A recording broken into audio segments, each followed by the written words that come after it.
How's it going, guys? Cracked Rack here, and today I have a special video for you all. Today's video is going to be 5 reasons I absolutely hate YouTube now.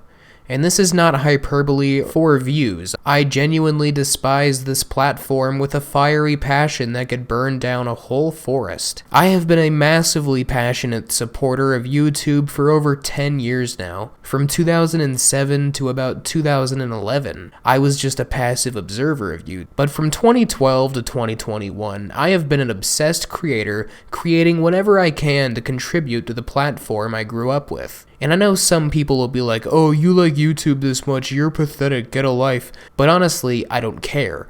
I've been so passionate about YouTube for so long, I just simply do not care what anyone has to say about my passion. There's a difference between me and you, most likely. I'm guessing you just watch YouTube videos on your phone when you're bored after school. Meanwhile, I spend 9 to 12 hours a day watching videos and researching topics and coming up with new ideas and generally understanding my enemies on the platform. Overall, YouTube is very important to me and I see a future in it. So, I've compiled 5 reasons as to why it's currently one of the shittiest platforms on the entire internet. If you like this kind of content, feel free to like, subscribe, and stay tuned for more.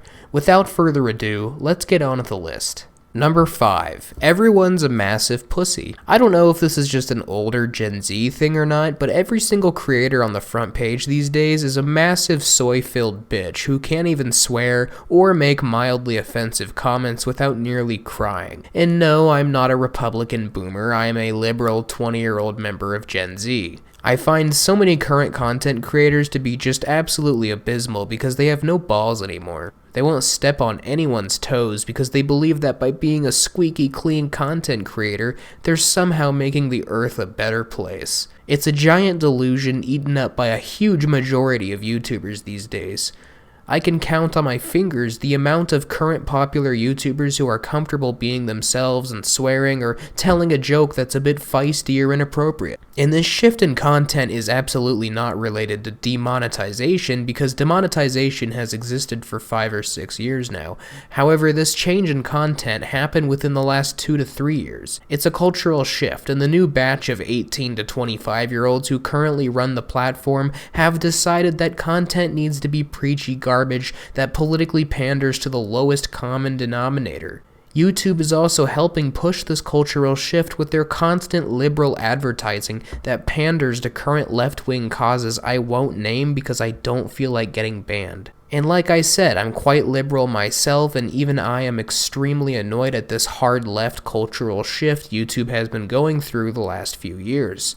It just feels like an echo chamber of utter pansies who are so addicted to being part of a hive of people who think exactly the same things as them. Now, luckily, this will go away because eventually these 18 to 25-year-olds will become 26 to 30 and will likely become completely irrelevant, opening up a chance to be famous to the generation of kids who dominate 2025 to 2030.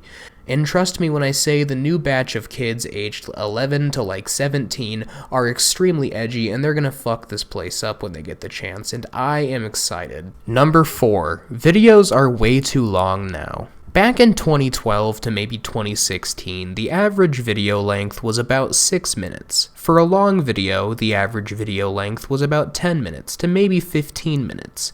I believe this is a very good standard because the shorter the videos, the more videos the creator can make, plus it doesn't feel like such a burden to catch up with all the newest videos from your favorite creators when the videos are all relatively short. However, for some awful reason as of the last 2 or so years, videos have been getting horrifyingly long. And I don't mean podcasts, which are generally about 2 hours long. I mean regular commentary videos that are now like 30 minutes to an hour long on average, and that's the low end of the spectrum. I do not have the attention span to sink an hour into a YouTube video made by some guy in his basement. And sure, if the video is really good or created by a really talented creator, I may once in a blue moon watch a super long video. But to see video after video after video on my timeline, all of which are over 45 minutes long, is just overwhelming. I would much rather watch a real movie before a YouTube video that long. I really hope this is just a bad trend that dies out, because I miss when videos were 15 minutes long at the longest. Times were just much simpler when videos were a short commitment and not a long viewing experience every single time. Number 3, drama. It seems like everyone is just trying to fuck someone over these days. Every other day you see these awful creators like Repzilla, Pastel Bell, and many others who are starting to dominate YouTube complain about other creators they make serious allegations against. Look, I don't even care how true some of these allegations against other creators are. That shit doesn't belong on YouTube. YouTube is a place to have fun, watch funny or thought-provoking things, and chill out. It's not a place to leverage allegations at other people that could potentially ruin their life, even if said allegations aren't true. I've been obsessed with these types of channels and people for years now, and there's good reason behind it. They are the filth, contaminating what was once a beautiful platform with cancerous bullshit about other creators they've never even spoken to before. This side of YouTube is so divisive and bad at getting their points across, and they honestly come off as extremists. Unfortunately, this type of drama and this type of content dominates the platform in 2021, and it's impossible to get away from. These people really think they are performing some expert-level social justice, but in all reality, they are being just as bigoted and divisive as the people they claim to hate so much. These channels really need to go extinct for the future of YouTube. Number 2. People take YouTube way too seriously. YouTube is entertainment, just like a reality show on television is entertainment. So stop acting like it's a big deal when a YouTuber says something really offensive. People get really offended by YouTube videos for some reason, and even if the video in question does happen to have a lot of offensive material in it, it's still really not a big deal. Yet, many people and YouTube viewers will insist that videos they don't like for political differences and such should be outright removed from the platform. I've had people personally try to send me cease and desist letters just for making videos about them, criticizing them. This is just a slap in the face to what YouTube's entire purpose is, to make silly content that doesn't matter that you can enjoy frivolously. I know I sound like a broken record, but I really despise Gen Z's constant need to police jokes or political opinions.